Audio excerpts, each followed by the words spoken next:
Many think land claims in South Africa mostly involve rural farmland and agricultural production.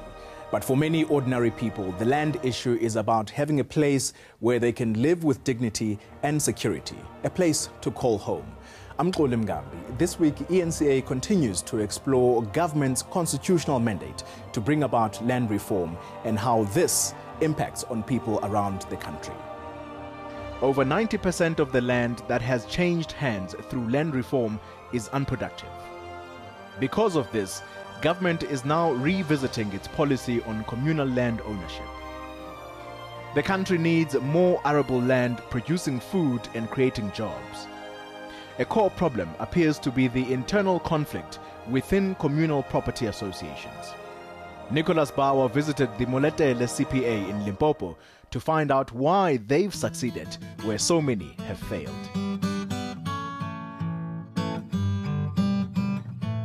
Ezekiel Nkosi has been a teacher for over 20 years, shaping the minds of South Africa's future leaders. The new South Africa that we're in needs you. And the only way to be part of it, and the only way to be successful in this new South Africa, is to master your maths.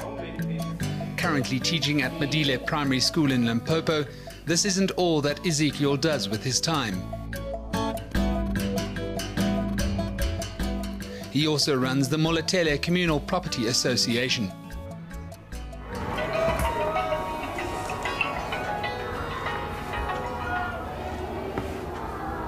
Hello. Yeah. Hello. Bona ke tlo bona ka 3 ya ke sale busy mo sekolo. He's just got a call from Comfort Sikhaubela, one of the more than 1,200 people employed at Maleta. It might seem strange, the chairperson of an organization visiting one of over 1,000 employees, but at Maleta it isn't. Here, there is no boss and no worker, only partners. As chairperson of the Maleta SCPA, Ezekiel makes sure that all 1,615 beneficiaries of his CPA are treated equally. Be it in the executive boardroom, in an office, tilling the land, or on the factory floor.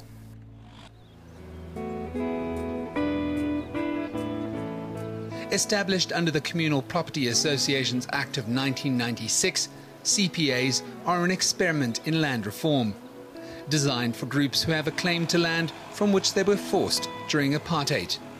CPAs are basically land-holding institutions, formed when government buys back dispossessed land, returning it to the rightful owners. It is then up to the group, led by an elective executive body that may choose to be independent from any traditional authority, to ensure that the land is used productively. And that's exactly what the Maleta CPA has done for the past 8 years. Our main concern at the moment is that we want to see this land reform process giving tangible benefits to our communities. After receiving their land in 2006, their success on 10,000 hectares near Hoedspruit has been remarkable. Producing and exporting oranges, the CPA has a turnover of over 150 million rand.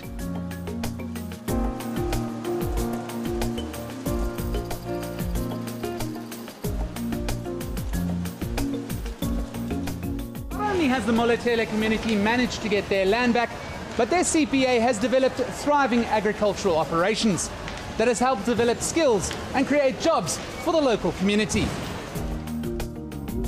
It also plans to apportion sections of its land for subsistence farming, some for housing, and has even designated some of the land bordering the Kruger National Park for ecotourism. There are those who don't want to resettle into the land. There are those who want to settle. There are those who want to practice subsistence farming. There are those who want to practice commercial farming. So we must try by all means to satisfy all those needs. The CPA has clearly had an effect on the community. Studied. After that, I was just sitting at home. Then the other guy from CPA came to my home, exactly to my home, took me to this place. So I can put the bread for my family on the table. Before, things was tough, very tough, because I come from the poor background. But since I was working now, things are getting well. But the Maleta SCPA's success is an anomaly. Of the over 1,200 CPAs in the country, less than 10% are fully functioning. And the 2011-2012 annual CPA report notes that the associations are often failing due to a number of issues. One problem is the internal conflict within the CPAs, driven through maladministration and misappropriation of funds and property. Another is an unworkable relationship between government and the CPA. And often because of friction between the CPA and local traditional leaders. Much of the land that has changed hands through land reform now lays arid and its infrastructure unused, with CPAs seemingly unable to use it to its full potential.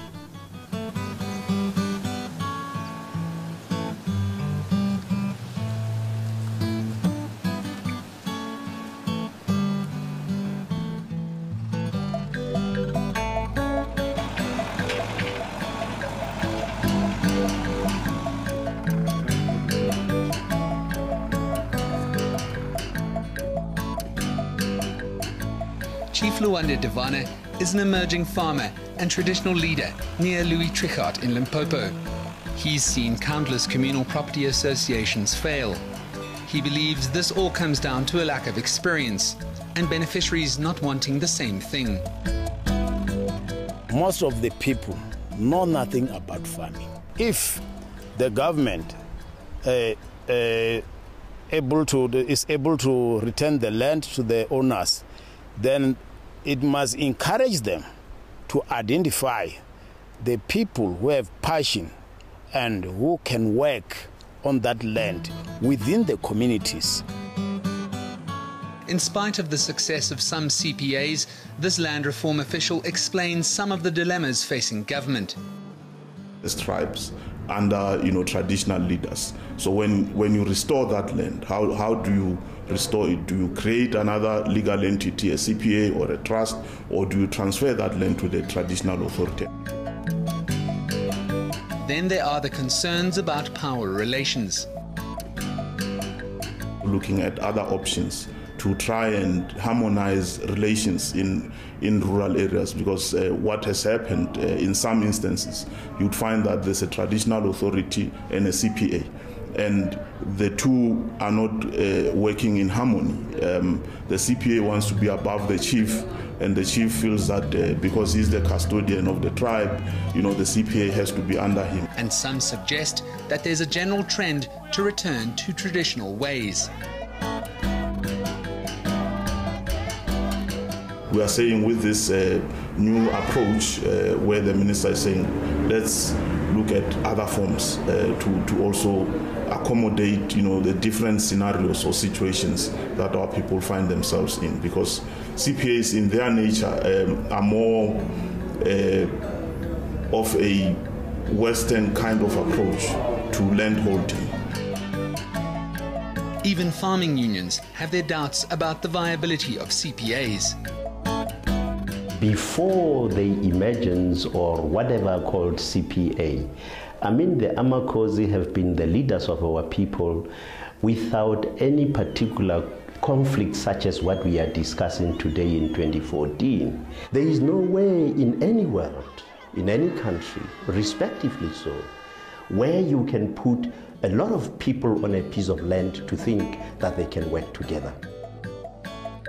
But while there are moves to legally place traditional leaders as the sole custodians of reclaimed land, independent researchers think that abandoning the CPA model would be foolish.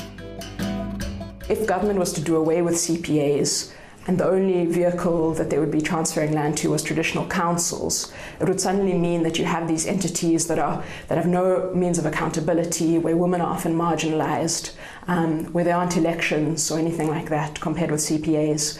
And it would really leave people who are currently in CPAs completely out in the dark. And one man can't imagine a future without the Maleta SCPA. So I don't think the government is doing the right thing to stop the CPA. Like for me, if it was not for the CPA, I don't know where will I be or what will I eat. In spite of the uncertainty, Ezekiel is forging ahead with his work for Maleta. I'm building for the future, for my children, for my great-grandchildren, for the entire community. The success of Maleta holds some valuable lessons that can be applied to other communal land management structures. Their success was built on some financial support from government, the use of local skills, and most importantly, one united vision for the whole community. Because at the end of the day, this business is their livelihood. Nicolaas Bauer, Hoedspruit, Limpopo.